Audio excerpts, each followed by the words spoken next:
Salut à tous, aujourd'hui deuxième partie questions-réponses, deuxième vidéo questions-réponses. Je vous avais encore demandé sur Facebook et Instagram des questions liées donc à la musculation, l'entraînement, le sport de manière générale, mais si possible sur la musculation et sur l'alimentation sportive végétarienne, végétalienne, vegan.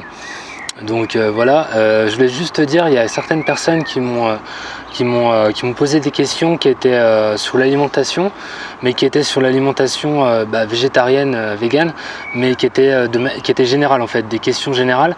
Et du coup, j'ai préféré pas y répondre parce que je préfère vraiment rester dans ma logique en fait, dans ma thématique sportive. Donc c'est pour ça que j'ai préféré les éviter, sachant qu'il y avait des questions qui étaient quand même assez complexes et qui demandaient plus un suivi, on va dire, médical.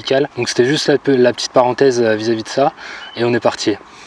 Alors j'ai une première question d'Antoine qui me demande quel est ton programme alimentaire journalier. Alors Antoine, donc le matin je mange, en fait je l'avais déjà dit dans la première partie questions-réponses, je te mettrai le lien éventuellement en description si j'y pense. Et en fait, alors le matin je vais manger donc un shaker de protéines végétales. Je préfère prendre ça pour être sûr d'avoir un apport direct en protéines. Donc ça va être soit du soja, du pois, du chanvre, je vais essayer de varier un petit peu. Ensuite, un ou deux fruits, généralement c'est des bananes, une poignée d'oléagineux, j'aime bien manger des amandes ou des noix de cajou le matin, des pancakes, ça j'adore ça, soit avec du beurre de cacahuète, de la purée d'amandes, j'ai pas encore testé mais je pense que j'en achèterai dans pas longtemps. Donc en gros c'est à peu près ça mon petit déj. Concernant le midi et le soir, donc je vais te renvoyer à ma vidéo, je te mettrai le lien aussi pareil si j'y pense, je le mettrai en haut. Sur l'assiette muscu végé vegan, la vidéo que j'ai faite, pour que tu vois à peu près comment je mange le midi et le soir, c'est à peu près toujours comme ça. Je vais quand même me faire des collations, des mini collations on va dire en milieu de matinée et en milieu fin d'après-midi avec, ça va être très simple, ça va être pareil, un ou deux fruits, souvent bananes, des dattes. Et sinon, donc j'ai une collation aussi l'après-midi après l'entraînement, à part si je fais l'entraînement le matin. Donc la collation, ça va se rapprocher à peu près de ce que je mange le matin. En gros, c'est à peu près comme ça que je mange sur la journée. Ensuite, la deuxième question d'Antoine, c'est quel est ton programme d'entraînement? Alors mon programme d'entraînement, en fait, donc là il est un peu spécifique parce que, je sais pas si tu le sais, mais pendant un an en fait je regarde ce qui se passe en faisant l'association musculation et nutrition vegan. Donc c'est vrai que c'est assez défini dans le sens où j'ai des objectifs qui sont assez précis, qui sont la force, la prise de masse musculaire et le cardio. J'essaie d'associer un petit peu les trois. Donc c'est-à-dire que en gros à peu près mon programme ça va être pendant 2 mois, je vais faire des séries de 10-12 reps.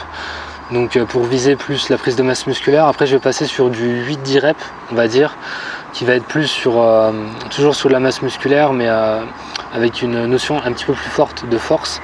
Et après je vais passer vraiment plus sur de la force avec des séries de 5-6 reps. Mais je vais quand même de temps en temps alterner et casser cette routine pour faire par exemple ce que je fais pendant ces 2 mois-ci. Donc le premier mois c'est du crossfit, là que je suis en train de terminer. Et le deuxième mois c'est avec de la force. Donc tu vois ça varie, c'est pas forcément tout le temps ancré, tout le temps défini. Donc c'est pour ça que j'aime bien varier, mais là c'est vrai que pendant un an c'est plutôt assez cadré comme ça on va dire. Ensuite j'ai Stéphanie qui me demande, j'ai du mal à prendre du muscle en tant que vegan, comment faire? Alors Stéphanie, je suis allé voir ton profil, j'ai vu que tu faisais des footings. Et en fait il se trouve que les footings, surtout si tu es sur des courses longues, c'est pas forcément on va dire la bonne addition avec la musculation, entre guillemets, c'est pas la bonne association dans le sens où tu n'es pas du tout sur le même recrutement énergétique et tu vas pas avoir les mêmes effets au niveau métabolique, au niveau des recrutements, ça va être complètement différent. Et c'est pour ça que c'est pas forcément la meilleure chose à faire. Enfin, si tu veux prendre du muscle, c'est pas des footings longs qu'il va falloir faire. C'est des footings on va dire en 5, maximum 10 km. Et du coup, c'est un petit peu à l'encontre de la musculation. Donc ce que je t'incite à faire, c'est soit réduire ton volume d'entraînement, donc en faire éventuellement moins dans la semaine, mais avoir par contre à côté une très bonne alimentation. Il faut vraiment que tu aies une bonne alimentation pour pouvoir construire du muscle. Surtout si tu fais des sessions longues comme ça, il faut vraiment que tu aies un apport calorique et un apport qualitatif en alimentation qui soit suffisant pour permettre la prise de masse musculaire. Donc essaie éventuellement de tourner vers des shakers végétaux. protéines végétales, je sais pas si tu le fais, mais ça c'est bien vraiment pour apporter des nutriments, pour apporter des protéines végétales facilement, c'est vachement intéressant. Essaye de penser à ça. Essaye aussi de penser à la qualité de ton alimentation. Il n'y a pas encore assez de personnes qui pensent, mais la qualité de l'alimentation elle est aussi importante, voire plus que la quantité d'alimentation. Enfin moi c'est mon avis, il y en a qui sont pas forcément d'accord avec ça, mais moi je pense que c'est vraiment important aussi la qualité de l'alimentation si tu veux prendre du muscle. Essaie de tourner vers les aliments qui sont vraiment qualitatifs, donc c'est-à-dire si possible bio si tu as le budget, des aliments entiers, des aliments frais, pas trop de plats préparés, ça c'est l'idéal. Il faut vraiment que tu t'optimises ton alimentation pour pas forcément manger plus, mais manger de manière qualitative. Et après la deuxième question de Stéphanie, c'est quels exercices préconiser à la salle, toujours pour la prise de masse musculaire. Eh ben écoute, pour la prise de masse musculaire, ça va être les exercices polyarticulaires. Donc ce que j'entends par là, c'est les exercices qui vont monopoliser plusieurs articulations, les exercices qu'on dit de base, donc je pense que forcément que tu en as déjà entendu parler, mais c'est vraiment ces exercices-là qui sont à privilégier, comme le squat, le soulevé de terre, les tractions, les dips, le développé couché, le rowing. Ça c'est des exercices qu'il faut inclure pour vraiment que ce soit la grosse base, on va dire, je sais pas, 80-90% même de ton entraînement, il faut que ce soit basé là-dessus pour pouvoir, en fait ce qui va être intéressant avec ces exercices, il va y avoir beaucoup plus de stimuli et un recrutement musculaire bien supérieur, tout simplement parce que sur un mouvement polyarticulaire, en fait, tu as beaucoup plus de fibres musculaires qui sont recrutées et par conséquent, tu as plus de recrutement, donc forcément tu vas prendre plus de muscles et aussi tu as une réponse hormonale qui est supérieure en fait. Donc ça c'est intéressant, c'est que ça te permet de prendre du muscle dans des autres zones. Par exemple, si tu fais ton squat, la réponse hormonale est assez élevée, enfin il y a des études qui le disent, et du coup ça va permettre de prendre du muscle ailleurs dans ton corps, donc ça c'est vachement intéressant. Donc c'est pour ça que je te conseille de vraiment te concentrer sur ces exercices là en priorité.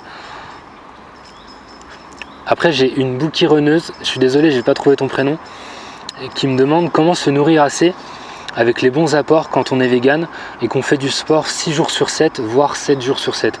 Alors c'est vrai que ça commence à faire pas mal. Après ça dépend de l'intensité que tu mets dans tes efforts. Bon, d'après ton pseudo, tu cours aussi pas mal. Mais après, la réponse la plus simple que je peux donner, c'est de manger assez tout simplement. Enfin, c'est basique, mais c'est vraiment la chose sur laquelle tu dois te concentrer. Ensuite, j'ai Sarah qui me demande, connais-tu le régime du docteur Graham ? Il préconise une alimentation 80% glucides, 10% protéines, 10% lipides, surtout basée sur les fruits et le cru. Il dit que nos besoins en protéines sont surestimés, qu'en penses-tu ? Alors non, je connais pas le docteur Graham. Je dirais en fait que ça va surtout dépendre de tes objectifs.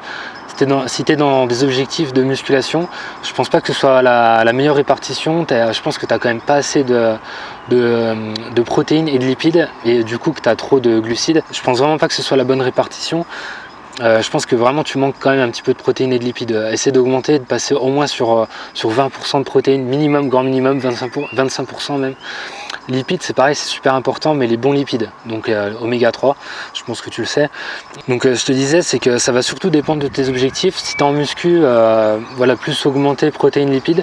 Si tu es éventuellement en course à pied, ça peut être intéressant de diminuer, d'augmenter un petit peu plus les lipides et de petit à petit orienter ton alimentation pour pouvoir justement utiliser ces lipides, parce que les lipides sont beaucoup plus utilisés en course à pied, donc ça dépend vraiment de l'intensité de l'effort. Si tu es dans une intensité haute comme la musculation avec des charges lourdes, là ça va être plus le premier cas de figure. Si tu es sur des intensités faibles avec des efforts qui sont longs, là tu peux augmenter plus les lipides pour pouvoir les utiliser. Les glucides, c'est toujours intéressant, mais attention quand même à la qualité des glucides. C'est toujours pareil, les glucides à index glycémique élevé, ça c'est vraiment pas l'idéal. Un index glycémique lent ou faible, c'est intéressant. Donc ouais, je pense que les protéines quand même sont surestimées. Après 10%, je pense que c'est quand même faible. Ce que je veux dire, c'est surtout pas de baser uniquement sur le chiffre, mais aussi sur l'assimilation et la métabolisation en fait. On en revient à cette notion de qualité que j'avais abordée au début, mais c'est que si tu manges 20% de protéines, mais qu'à côté tu manges pas d'épices, d'aromates, d'antioxydants, des aliments alcalinisants, basifiant, forcément tu vas pas optimiser cette alimentation, ça va partir à la moitié dans les toilettes, enfin j'exagère, hein, mais ça va vraiment pas être optimisé. Donc je te conseille pas forcément de manger beaucoup de protéines, mais d'en manger vraiment avec de la qualité et de manger bien à côté pour pouvoir les absorber, pour pouvoir mieux les utiliser. Après j'ai Amandine qui me demande qu'est-ce que tu privilégies en prise de masse en tant que vegan. Alors personnellement je fais pas de prise de masse, personnellement c'est pas quelque chose qui m'intéresse. Je préfère être constant si tu veux sur toute l'année, essayer de prendre un petit peu de muscle en fait à chaque fois, plutôt que de faire des alternances de périodes de prise de masse et de sèche. C'est pas du tout mon approche, donc c'est vrai que là-dessus je pourrais pas te dire vraiment précisément comment faire, bien que je me sois renseigné, je connais un petit peu les principes hein, forcément, sinon donc les aliments que je peux te conseiller par contre ça va être par exemple les oléagineux, les avocats. En tant que vegan c'est des aliments qui sont intéressants parce que ils sont très riches en calories et c'est des aliments qui sont bien équilibrés. L'avocat c'est un aliment qui présente un taux assez intéressant d'oméga 3, donc c'est toujours bon à prendre. Les oléagineux c'est pareil, c'est des lipides qui sont super bons et c'est des bonnes calories, donc ça peut t'aider sur ta prise de masse. C'est des aliments que tu peux prendre avec ta prise de masse. Et aussi essaye de te faire par exemple des jus de légumes sur la journée et d'ajouter pareil des mix, je sais pas, par exemple de la poudre d'amande, de la poudre de noix de cajou, de mixer des noix de cajou avec. Ça peut t'apporter aussi des lipides, ça peut t'apporter des calories et ça peut être intéressant pour ta prise de masse. Essaie de le faire aussi avec les laits végétaux. C'est pareil, c'est super bon, c'est un peu calorique, donc c'est toujours bon à prendre, c'est toujours intéressant à faire. Je sais pas, par exemple en milieu de matinée ou en milieu d'après-midi, te faire 1 ou 2 verres de lait végétal, ça peut être une idée aussi pour rajouter des calories. J'ai Tella Plume qui m'a posé une question aussi, je suis désolé, j'ai pas trouvé ton prénom, qui me dit: je suis vegan, je vais à la salle 5 jours sur 7 et je galère à arranger les repas. Comment adapter son alimentation en fonction du sport? Alors Tella Plume, essaie de...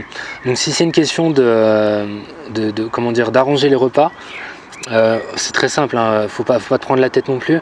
Si c'est une question, enfin je pense que tu parles de ça vis-à-vis d'une question d'organisation. Donc ce que je te conseille de faire, si c'est de l'organisation, c'est de préparer tes repas à l'avance par exemple, pour pas trop galérer. Donc c'est par exemple le dimanche te faire cuire beaucoup de légumes, beaucoup de riz, de mettre ça et de mettre tes compartiments en fait de nourriture tous les jours. Si tu peux, essayer de prendre des compartiments en verre ou sinon en plastique. Bon, c'est juste vis-à-vis des perturbateurs endocriniens. Après tu fais ce que tu veux bien sûr là-dessus, mais voilà, c'est préparer tes repas à l'avance, les mettre au frigo et faire tous tes jours comme ça, et tu vas voir que ça va être beaucoup plus simple. Tu t'écris par exemple sur un papier, tiens aujourd'hui je vais me faire du tofu fumé avec du riz noir, etc. Demain je vais me faire je sais pas, du quinoa avec des lentilles, etc. Et voilà, tu t'essaies éventuellement d'écrire sur un papier, ça peut te faire gagner du temps aussi, ça peut être une idée. Personnellement, j'essaie de faire un petit peu ça, de prévoir en avance, pas forcément dans des compartiments, mais dans des saladiers. J'essaierai de partager ça en vidéo si j'y pense, un de ces 4.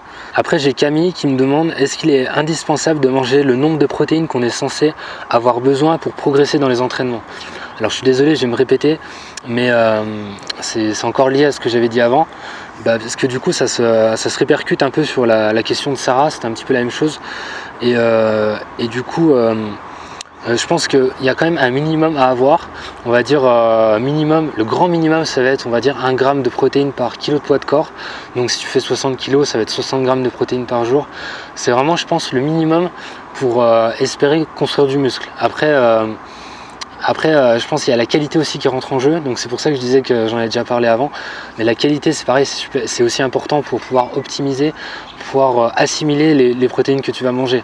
Donc essaie pas forcément de te tourner vers 2 grammes de protéines en mangeant que du tofu, que des aliments qui sont un peu transformés comme ça. Parce que le tofu, c'est quand même un aliment qui est transformé, donc c'est bien, mais pas forcément tous les jours, on va dire. Et donc voilà, essaye pas forcément de te fixer là-dessus, mais d'avoir quand même un minimum. Donc ce que tu peux faire, c'est prendre une application comme MyFitnessPal, ça peut être une idée. Ensuite, la deuxième question de Camille, c'est: comment consommes-tu tes protéines le plus souvent? Sémilles carnées, graines, céréales? Alors Camille, personnellement j'essaie d'éviter les sémilles carnées. Je le fais un petit peu les week-ends quand j'ai envie de me faire plaisir, mais j'essaie de limiter un maximum, dans le sens où en fait les sémilles carnées, c'est pas de la nourriture que je juge très qualitative, dans le sens où c'est transformé et du coup ça perd forcément un petit peu en qualité. Bon, bien sûr, c'est toujours mieux de manger du simili-carné bio que de manger un cheat meal vegan ou voilà, enfin quelque chose dans le genre, quoi. C'est sûr que c'est pas comparable, mais j'essaie quand même d'éviter un maximum. J'essaie vraiment de me tourner plus vers ce que tu disais juste après, donc les graines, les céréales, les légumineuses, et comment je les consomme. Le plus souvent, c'est vraiment comment je consomme mes protéines, c'est vraiment d'avoir les protéines dans les aliments les plus complets possibles. Donc c'est pour ça que j'utilise toujours les aliments qui se gardent longtemps, comme les légumineuses, les céréales. Tous les aliments qui se gardent en général longtemps, c'est des aliments qui sont complets, parce qu'ils ont tout simplement, ils sont déshydratés. Donc ils sont déshydratés, ils sont pas transformés, et c'est des aliments qui sont les plus intéressants, les plus nutritifs, qui vont apporter plus de protéines. Donc c'est pour ça que personnellement je m'oriente plus vers ça. Ensuite, j'ai Stéphane qui me demande: pour ceux qui débutent la muscu au poids du corps, est-ce que tu conseilles plutôt du full body ou un travail par groupe musculaire? Alors Stéphane, c'est une personne que j'ai rencontrée assez récemment, et à part ça, en fait, c'est lui qui a découvert ma chaîne, et je suis allé voir sa chaîne et c'est vachement intéressant. Je vous mettrai le lien de sa chaîne en description. Ça parle de développement personnel, d'exploration un petit peu spirituelle, tout ça. Moi je trouve ça super intéressant, donc si ça peut permettre à des gens d'aller voir un petit peu autre chose, je vous conseille sa chaîne. Je vous mettrai du coup le lien vers sa chaîne. Donc du coup Stéphane, en fait ça dépend de ton point de départ, c'est surtout vis-à-vis des extrêmes. En fait, si tu es dans l'obésité, je pense que c'est intéressant d'aller vers du full body. Bon, bien sûr, je sais que t'es pas du tout obèse, c'est loin de là, mais même pas forcément pour des gens qui sont obèses, je pense que c'est intéressant de travailler sur du full body au début, sur le poids du corps, et même de manière générale, même si tu veux faire de la fonte par la suite, je pense que c'est intéressant de passer à la base sur du poids du corps en full body, tout simplement parce que ça va te permettre de travailler sur des muscles profonds, de travailler sur du gainage, sur vraiment des choses qui sont nécessaires pour construire un physique équilibré, et qu'il n'y ait pas de danger, qu'il n'y ait pas de déséquilibre qui se crée par la suite, et qui soit difficile à corriger, qu'il n'y ait pas de mal de dos, etc. Donc je t'encourage à passer quand même sur du full body au début. Après, tu me parlais de groupe musculaire, c'est bien. Après, je pense que si tu dis ça, en fait tu te bases sur à mon avis, parce que forcément sur la muscu au poids du corps, t'as pas énormément de choix en termes de groupe musculaire. Ça va être dos, torse et jambes. En général, c'est ça. Donc si tu fais ça, c'est bien aussi. Après, je te conseille de faire 2 stimuli par semaine. Par exemple, faire 2 fois torse, 2 fois dos, 2 fois jambes. Ça, c'est une bonne idée. C'est vraiment super sympa à faire, et ça te permet d'avoir assez de stimuli en fait pour pouvoir développer la masse musculaire. Mais faire du coup au début, je pense que t'es pas forcément débutant. Au début, ça peut être bien de faire 2 full body par semaine, 3 full body par semaine, et après par la suite enchaîner avec des half body, donc faire torse, dos, jambes 2 fois par semaine. Ça c'est une bonne base pour bien continuer. Ensuite, la deuxième question de Stéphane, c'est: quelle est ta méthode d'entraînement sur une semaine? Alors sur une semaine, ma méthode d'entraînement, c'est donc j'en avais parlé un petit peu avant, donc je crois que c'était sur la première question. Après c'était plus au niveau de l'organisation générale, mais sur une semaine, ce que je vais faire, c'est que je vais faire par exemple 2 séances dos, 2 séances torse et 2 séances jambes. Ça va être à peu près ça. Après, je vais varier quand même les exercices. Tu vois, je vais pas faire forcément 2 fois la même séance, on va dire torse. Ce que je vais faire, c'est que je vais essayer de cibler des parties différentes. Par exemple, essayer de cibler une fois le haut du torse, une fois plus le bas du torse, une fois avec halter. Je vais vraiment essayer de varier pour toucher des angles différents. Et donc en gros, ça va être ça. Après, je vais essayer de me réserver quand même un jour de cardio dans la semaine, parce que j'aime bien. Donc ça va être un footing de 5 km, ça c'est cool, j'aime bien faire ça. Surtout quand il commence à faire bon comme ça, ça fait du bien de s'aérer, de profiter et de m'entraîner dehors. Donc c'est à peu près comme ça que je m'entraîne. Ensuite, j'ai Jérémy qui me demande comment avoir la ligne séparatrice des pectoraux bien définie. Alors Jérémy, je pense que tu parles en fait du sternum. Ce que je peux te conseiller de faire, c'est de passer sur du développé couché halter, tout simplement parce qu'en fait tu n'as pas du tout la même trajectoire. Avec la barre, en fait avec ta barre tu vas t'arrêter ici, et avec les haltères tu vas vraiment pouvoir rapprocher, et ce rapprochement ça va permettre de recruter plus intensément le milieu des pectoraux, donc c'est une bonne solution. Ou sinon faire du développé couché barre en prise serrée, ça aussi c'est pareil. À partir du moment où tu es en serré, en fait forcément tu vas resserrer ici au niveau des pectoraux, et c'est plus intéressant pour développer cette partie. Mais après, ce que je voulais dire, c'est que tu vas pas forcément cibler précisément l'intérieur des pectoraux. C'est pas possible complètement. En fait, tu vas toujours développer la partie du muscle la plus utile entre guillemets avant que le corps aille chercher un peu sur les extrémités, sur les parties périphériques. Donc c'est vraiment toujours, on va dire, le centre entre guillemets, hein, en gros, et après on va passer sur les périphéries. Donc ça va vraiment venir avec la pratique, avec le temps. Donc c'est pour ça, t'embête pas avec ça, ça viendra petit à petit. La deuxième question de Jérémy, c'est quel est le meilleur moment de la journée pour prendre des shakers de protéines végétales? Alors s'il y avait un moment que je pouvais te conseiller, c'est vraiment après ta séance. C'est le moment idéal en fait, dans le sens où tu as la fenêtre anabolique qui entre en jeu. Je ne sais pas si tu en as déjà entendu parler. On est d'accord ou pas d'accord? Moi personnellement je préfère le faire. Donc en gros c'est l'idée selon laquelle après ton entraînement, c'est le moment où ton corps est, en fait, va faire comme va ouvrir une genre de fenêtre à l'assimilation des acides aminés, des protéines. Et du coup, ce serait le meilleur moment tout simplement pour pouvoir prendre du muscle, pour pouvoir reconstruire en fait ce que tu as cassé durant ta séance et construire du muscle. Donc c'est pour ça que je te conseille de le faire. Et sinon, le deuxième moment intéressant, je pense, c'est le matin. Parce que tu n'as pas eu d'apport durant toute la nuit et c'est pareil, c'est l'idéal parce que les shakers de protéines végétales, je pense que tu t'en doutes, mais ce qui est intéressant c'est que ça va être assimilé vraiment beaucoup plus rapidement que de l'alimentation solide, que de manger par exemple 100 grammes de tofu, c'est quelque chose qui va être beaucoup plus facilement métabolisable par ton corps, donc c'est toujours plus intéressant, c'est mieux si tu veux de manger de manière des aliments normaux on va dire, mais c'est intéressant de pouvoir le faire de temps en temps si tu as l'occasion. Et après la troisième question de Jérémy, c'est quelles sont tes mensurations? Alors je vais pas te dire mes mensurations niveau musculation, niveau tour de bras etc, parce que je les prends pas, tout simplement parce que ça m'intéresse pas, c'est pas dans mon optique. Mais sinon vis-à-vis de ce que tu m'as demandé, taille poids, en taille je fais 1m77 et en poids je fais 74,2 il me semble, je varie entre 74,2 et 74,5. En débutant, comment dire, juste avant d'être vegan, j'étais à 76 et demi, donc j'ai perdu 2 kilos, tu vois, c'est vraiment pas énorme.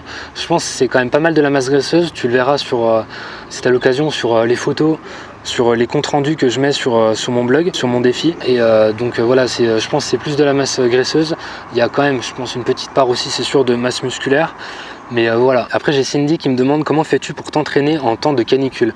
Alors Cindy, ce que je fais, c'est que j'essaie de m'entraîner du moins le matin, un maximum. C'est la seule astuce que je peux te donner, c'est de t'entraîner le matin à la fraîche, parce que c'est vrai que l'après-midi, c'est juste pas possible. Et par contre, essaie vraiment de bien t'hydrater. C'est un petit conseil supplémentaire, mais je pense que voilà, c'est logique, ça coule de source, c'est le cas de le dire.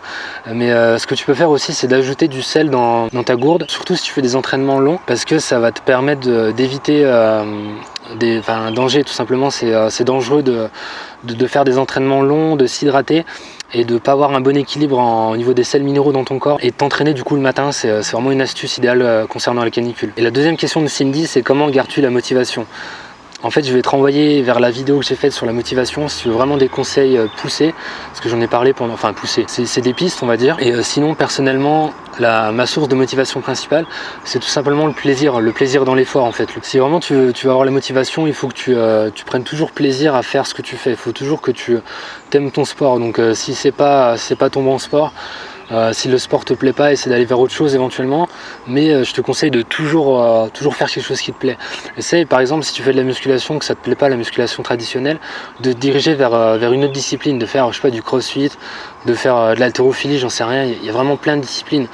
Donc si t'as pas trop la motivation, fais ça, mais il faut vraiment que tu aies un plaisir à la base. Et enfin, j'ai Nano qui me demande coucou Training Man. Alors c'est pas Training Man, c'est Training Life. Du coup c'est pas pareil, mais ça peut être intéressant, c'est un concept. Qui me demande comment gérer une semaine qui combine muscu, course, VMA 6 jours sur 7 au niveau de la fatigue et des courbatures. Alors Nano, ce qui peut être intéressant en fait au niveau de l'entraînement, c'est d'alterner en fait, de faire on va dire jour 1 de la force, donc là la force entre guillemets, la haute intensité, là où vraiment tu vas aller chercher des charges lourdes. Donc jour 1 ça, ensuite jour 2 c'est de faire de la très faible intensité, tout simplement pour faire une sorte de récupération active. En fait faire par exemple je sais pas ton squat en jour 1 lourd, et ensuite jour 2 faire de la faible intensité, faire un footing je sais pas de 30 minutes, 40 minutes à intensité très faible, pour évacuer les déchets métaboliques de la veille et du coup mieux récupérer. Et donc faire ça, et en jour 3 passer sur de la moyenne intensité. Normalement tu devrais avoir moins de courbatures si en jour 2 tu as fait ça. Et du coup faire aussi pareil, pour gérer ta semaine, faire beaucoup d'automassage, en faire avant tes séances, après tes séances, avec des rouleaux d'automassage. Ça c'est l'idéal pour bien récupérer, tu vas voir que c'est super. Les étirements c'est pareil, c'est une grosse base pour bien récupérer, pour évacuer aussi.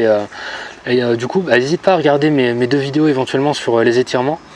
Il y a la deuxième vidéo qui va sortir, je ne l'ai pas encore publiée, je suis en train de tourner la vidéo d'après là, mais elle va être sortie, et donc tu vas pouvoir la visionner quand j'aurai sorti cette vidéo là sur les questions-réponses numéro 2.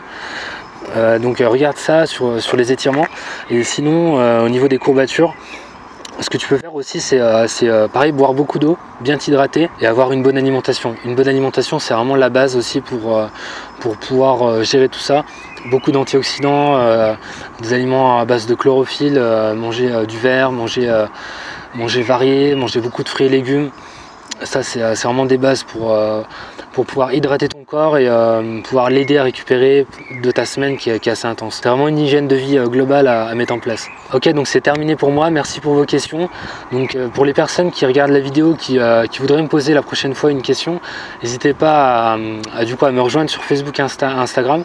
C'est Training Life, c'est exactement le même nom, pour pouvoir me poser une question la prochaine fois où j'en parlerai. J'avais tourné la vidéo hier, mais il se trouve qu'il y avait trop de vent, donc au niveau du son c'était pas possible. Donc c'est pour ça que je l'ai refaite aujourd'hui. Donc je vais juste vous mettre à la fin le coucher de soleil que j'ai filmé hier. On se dit à très vite, entraîne-toi avec le cœur, mange avec le cœur.